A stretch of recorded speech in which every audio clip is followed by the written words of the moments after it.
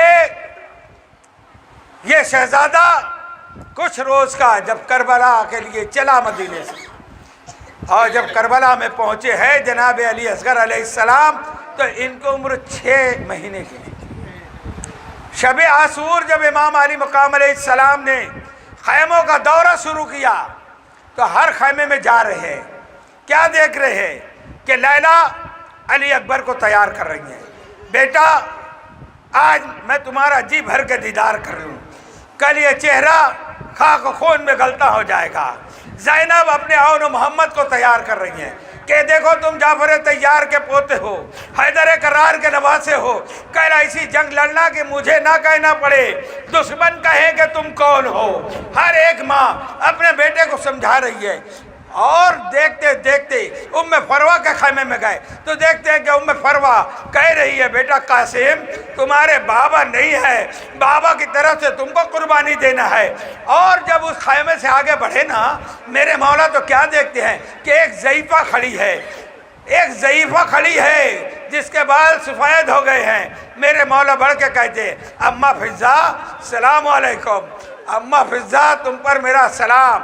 جناب فضہ کی آنکھوں میں آنسو دیکھا امام نے، کہا اماں کیوں روتی ہو؟ کہا حسین آپ سب خیمہ دیکھ کے آ رہے نا، کل کا دن جو ہوگا ہر ماں ہر بہن اپنے بھائی کو، ہر ماں اپنے بیٹے کو قربان کرنے کے لیے تیار کر رہی ہے۔ اے میرے مولا میرا بھی کوئی بیٹا ہوتا میں بھی آپ پہ قربان کرتی۔ میرے مولا حسین کہتے ہیں اماں میں تم کو اماں کہتا ہوں نا، جب کل میں رخصت ہونے لگوں گا نا تم مجھے اپنا بیٹا سمجھ کر رخصت کرنا۔ خدا کسی غم میں نہ رلائے سوائے غم مظلوم کربلا کے۔ ان سے ملنے کے بعد میرے مولا ایک خیمے میں گئے۔ یہ خیمہ کس کا ہے عزادارو؟ یہ خیمہ ہے جناب رباب کا۔ رباب کو کیا دیکھا امام علی مقام نے کہ رباب جھولا بھی جھلا رہی ہے اور رو بھی رہی ہے اور بات بھی کر رہی ہے اصغر سے، اے میرے لال کاش کہ تو اتنا بڑا ہوتا، اے لال کاش کہ تو 2 سال کا بھی ہوتا تو میں تجھے گھٹنیوں کے بل بھیج دیتی کربلا کے میدان میں۔ اللہ اکبر۔ جناب امام علی مقام نے جب یہ منظر دیکھا نا تو آگے بڑھ کے جناب رباب سے کہا رباب کیا ہوا؟ کہا میرا مولا میرا بچہ بہت چھوٹا ہے، میں میدان میں کیسے بھیجوں گی؟ امام علی مقام نے کہا رباب کل اصغر کی قربانی اکبر سے نہ بڑھ جائے تو مجھے حسین نہ کہنا، کل تیرے لال کی قربانی میرے اکبر سے نہ بڑھ جائے تو مجھے حسین نہ کہنا۔ زیادہ رو رات گزر گئی، دوسرے دن جب اہل بیت کی باریاں شروع ہوئی وہ وقت آیا کہ مولا عباس نہر کے کنارے بازو کٹا چکے اور محمد کے لاشے خیمے کے پاس آ چکے، علی اکبر برچھی کھا کے جنت کو سدھارے، کوئی نہیں ہے کربلا کے میدان میں، میرا مولا اکیلا کھڑا تنے تنہا ہے۔ ایسے عالم میں خیمے پہ آئے، کہا رباب لا مجھے علی اصغر کو دے دو۔ رباب علی اصغر کو امام علی مقام کے ہاتھوں پہ دیتی ہے۔ کہا مولا میں تو بہت دیر سے انتظار میں تھی کہ آپ اصغر کو کب لے کے جائیں گے۔ جیسے ہی امام نے لیا میدان کربلا کی طرف 10 قدم چلے، رباب دوڑ کے آگے کھڑی ہو گئی، مولا مجھے بچے کو دے دو۔ امام نے کہا کیا ہوا؟ ارادہ بدل گیا؟ کیا بات ہے؟ کہا مولا تھوڑی دیر کے لیے بچے کو لی، خیمے میں گئی، بالوں کو سیدھا کیا، ایک نیا کرتا پہنایا، آستین کو الٹ دیا، سرما لگایا اور ایک رومال سے کمر کو باندھ دیا، اس انداز سے پھر لا کے مولا کے ہاتھوں پہ دینا تو امام حسین جیسی شخصیت کا دل کانپ اٹھا۔ کہا مولا میں سپاہی بنانے لے گئی تھی، میدان میں لے جا رہے نا، میں سپاہی بنا کر لائی ہوں، کچھ قدم چلے پھر رباب آ گئی. مولا تھوڑی دیر ٹھہریے, مجھے بچے کو دے, میں اسے کچھ کہنا چاہتی ہوں. اصغر کو اپنی گود میں لیا, پہلی وصیت کی. اصغر, یہ پہلی وصیت ہے کہ مجھے معلوم ہے کہ تم میدان میں جا رہے ہو اور تمہیں تیر لگے گا. اے میرے بچے, میں سیدانی نہیں ہوں. کل کافر یہ نہ کہہ دے کہ حسین کا بیٹا ہوتا تو نہ روتا, کہیں میرے دودھ پر حرف نہ آئے. اے بیٹا, جب تیر لگے نا تو مسکرا دینا. بچہ ماں کی طرف دیکھ رہا ہے, ماں بچے سے کہہ رہی ہے.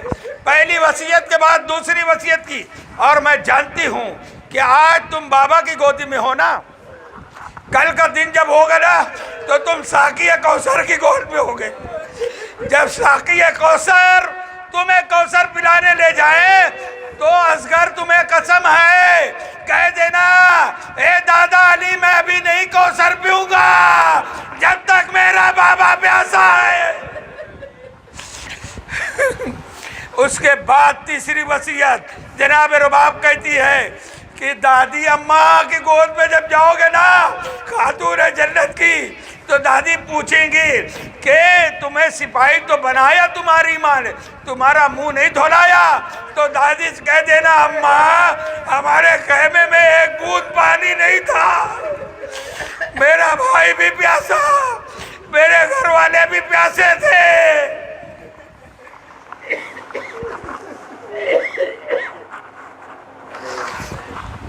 امام کو دے دیا, وصیت کر کے دے دیا, اور امام لے کے میدان کربلا میں آئے. یزیدیوں کے سامنے امام اپنے ہاتھوں پر علی اصغر کو لے کے کہتے ہیں, دیکھو یہ کئی دن کا پیاسا ہے, اس نے تمہارا کچھ نہیں بگاڑا ہے, خدا کے واسطے اس کو پانی پلا دو.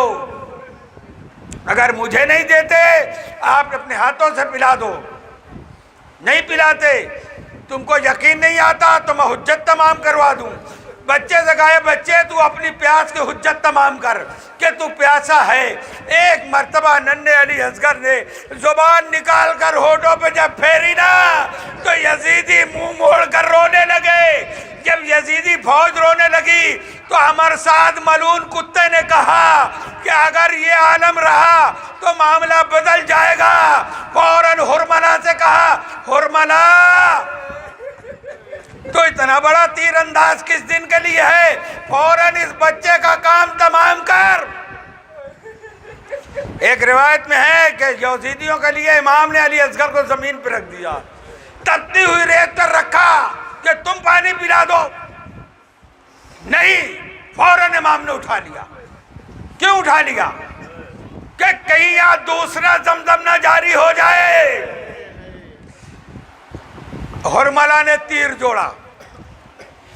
تصور میں اپنے آپ کو کربلا میں رکھیے کہ امام علی مقام کی گود میں جناب علی اصغر لیٹے ہوئے ہیں, بات جاری ہے. ادھر حرملہ نے تیر کو کمان میں کھینچنے کے بعد گھٹنے کو زمین پہ رکھا کہ علی اصغر کی طرف تیر چلائے. مگر علی اصغر کی جو ماں تھی نا, تو ان کی ماں کو ان کے باپ نے تیر اندازی سکھائی تھی. ادھر خیمے کے دروازے سے جناب رباب دیکھ رہی تھی کہ اس کے تیر کا نشانہ کدھر ہے. پہلے تیر کا نشانہ لیا, ہاتھ سے تیر چھوٹ گیا. سنان بن انس حرامی صحابی کے بیٹا ہے, کہتا ہے حرملہ تو اتنا بڑا تیر انداز ہے, تجھ سے تیر چھوٹ گیا. ایک مرتبہ, دو مرتبہ. حرملہ کہتا ہے انس کے بیٹے سنان, تو ادھر آ کے تو دیکھ, جب میں تیر کو چلے کمان میں جوڑتا ہوں کہ اصغر کا کام تمام کر دوں تو کبھی رسول خدا آ جاتے ہیں, کبھی فاطمہ آ جاتی ہے, میں کس کے اوپر تیر چلاؤں. سنان نے حرملہ کے چہرے پہ ہاتھ رکھ دیا, کہا جو بھی نظر آئے تیر چلا دے. اب جو انداز سے تیر چلنا تھا تو وہ تیر آ کے امام کے گلے میں لگتا. جیسے ہی تیر چلا, رباب نے خیمے کے دروازے سے آواز دی, اے میرے بیٹا لیٹے مت رہنا ورنہ تیرا بابا زخمی ہوگا, اپنے سر کو اٹھا. مچلے اور جیسے ہی مچل کے ان کی گردن اوپر ہوئی، تیر علی اصغر کے گردن سے پار ہوتے ہوئے امام کے بازو میں پیوست ہو گیا۔ جیسے ہی تیر لگا، علی اصغر نے مسکرا کر خیمے کی طرف دیکھا کہ اماں میں نے آپ کا وعدہ پورا کیا۔ اب علی اصغر کو لے کے امام آگے بڑھے، اب گلے سے تیر نکالنا ہے، کہیں سے کانٹا نکالا ہو تو احساس ہو، ذرا توجہ کرو اپنے آپ کو، 6 مہینے کا بچہ اتنا بڑا تیر گلے میں، امام جب نکالنے لگے نا تو علی اصغر تڑپنے لگے۔ تو میرے مولا نے کہا علی اصغر تم بھی تو حیدر کرار کے پوتے ہو، بات تو جب ہے کہ میں تیر نکال لوں اور تم میں حرکت نہ ہو۔ اب علی اصغر بالکل خاموش ہے۔ امام نے تیر کو نکالا، مگر جیسے ہی تیر کو نکالا ایک دفعہ علی اصغر نے بابا کا دیدار کیا۔ قالوا انا للہ و انا الیہ راجعون۔